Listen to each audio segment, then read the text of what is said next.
12 গ্রেডে নবম পে স্কেলের চূড়ান্ত বেতন তালিকা প্রকাশিত হলো আজ।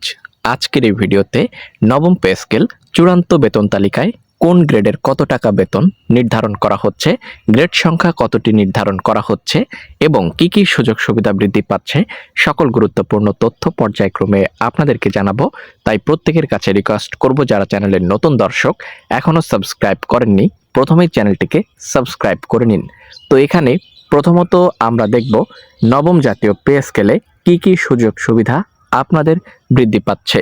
তো চলুন, এখানে পর্যায়ক্রমে রয়েছে, আমরা বিস্তারিত দেখাবো। দর্শক বন্ধুরা দেখতে পাচ্ছেন আপনারা এখানে প্রতি বছর 10% করে ইনক্রিমেন্ট চাই, বিস্তারিত রয়েছে, অবশ্যই দেখবেন। পদোন্নতি না দিতে পারলে প্রতি 5 বছর পর পর উচ্চতর গ্রেড চাই। উচ্চতর গ্রেডের কোনো নির্দিষ্ট সংখ্যা রাখা যাবে না। উচ্চতর গ্রেড পেলে কমপক্ষে 20% বেতন বৃদ্ধি হতে হবে। বাড়ি ভাড়া মূল বেতনের 60% দিতে হবে। গ্রাম এবং শহর এর বেলা একই পার্সেন্টেজে বাড়ি ভাড়া দিতে হবে। তাহলে কোনো কর্মচারী আর শহরে থাকার লোভ করবে না। মূল বেতন বাড়ার সাথে সাথে বাড়ি ভাড়ার পার্সেন্টেজ কমানো যাবে না। ভ্রমণ ভাতা 3000 টাকা, টিফিন ও লাঞ্চ ভাতা 6000 টাকা এবং চলুন দেখে নিব চিকিৎসা ভাতা পুরো পরিবারের 7 জনের জন্য 7000 টাকা। শিক্ষা ভাতা প্রথম সন্তান মাসে 5000, দ্বিতীয় সন্তানের জন্য সেটি 10,000 টাকা। উৎসব ভাতা হিসেবে 2টা মূল বেতন চাই। বছরে 2 বারে 4টি মূল বেতন চাই। নববর্ষ ভাতা মূল বেতনের 50% দিতে হবে। শ্রান্তি বিনোদন ভাতায় 3টা মূল বেতন চাই।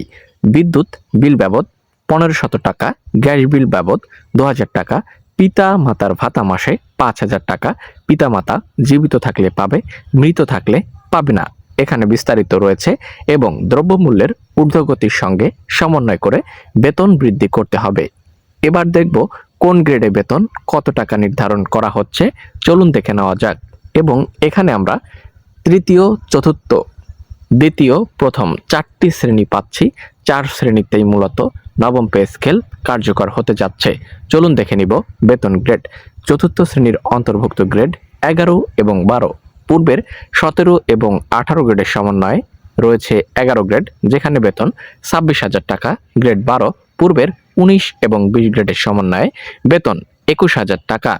এবং তৃতীয় শ্রেণীর অন্তর্ভুক্ত গ্রেড সমূহ দেখব 9 এবং 10 গ্রেড। 9 গ্রেড পূর্বের 13-14 গ্রেডের সমন্বয়ে বেতন 36,000 টাকা। দশম গ্রেডে পূর্বের 15 এবং 16 গ্রেডের সমন্বয়ে বেতন 31,000 টাকা। দেখব দ্বিতীয় শ্রেণীর অন্তর্ভুক্ত গ্রেড সমূহ 7 এবং 8 গ্রেড। তো দেখতে পাচ্ছেন পূর্বের দশম গ্রেড বেতন 46,000 টাকা এবং এখানে গ্রেড 8 পূর্বের 11 এবং 12 গ্রেডের সমন্বয়ে বেতন 41,000 টাকা। এবং এখানে আপনারা দেখতে পাচ্ছেন প্রথম শ্রেণীর অন্তর্ভুক্ত গ্রেড সমূহ উল্লেখ করে দেওয়া রয়েছে। এখানে 1, 2, 3, 4, 5 এবং 6 গ্রেড পর্যন্ত রয়েছে, যেখানে প্রথম গ্রেডে বেতন 1,01,000 টাকা। দ্বিতীয় গ্রেডে অর্থাৎ পূর্বের 2 এবং 3 গ্রেডের সমন্বয়ে 86,000 টাকা। গ্রেড 3 পূর্বের 4 এবং 5 গ্রেডের সমন্বয়ে 76,000 টাকা। গ্রেড 4 পূর্বের 6 এবং 7 গ্রেডের সমন্বয়ে 66,000 টাকা। গ্রেড 5 পূর্বের 8 গ্রেড 56,000 টাকা। গ্রেড 6 নন ক্যাডার পূর্বের নবম গ্রেড 51,000 টাকা বেতন নির্ধারণ করা হচ্ছে। তো 1:5 অনুপাতে বেতন গ্রেড যদি 12টি নির্ধারণ করা হয় তাহলে কেমন হয় সেটি কমেন্ট করে জানান। পে স্কেলের চূড়ান্ত সুপারিশ খুব তাড়াতাড়ি আসতে যাচ্ছে। আজকে প্রকাশিত তথ্য অনুযায়ী এটি জানুয়ারি মাসের মাঝামাঝিতেই প্রকাশ করা হবে। তো দেখব 12 গ্রেডে নাকি 13 নাকি 14 গ্রেডে নবম পে স্কেল কার্যকর করা হয়, এটি আমরা দেখব। তবে আলোচনায় রয়েছে 12 এবং 14 গ্রেড। এই ছিল ভিডিও। পরবর্তী ভিডিও পেতে অবশ্যই সাবস্ক্রাইব করুন।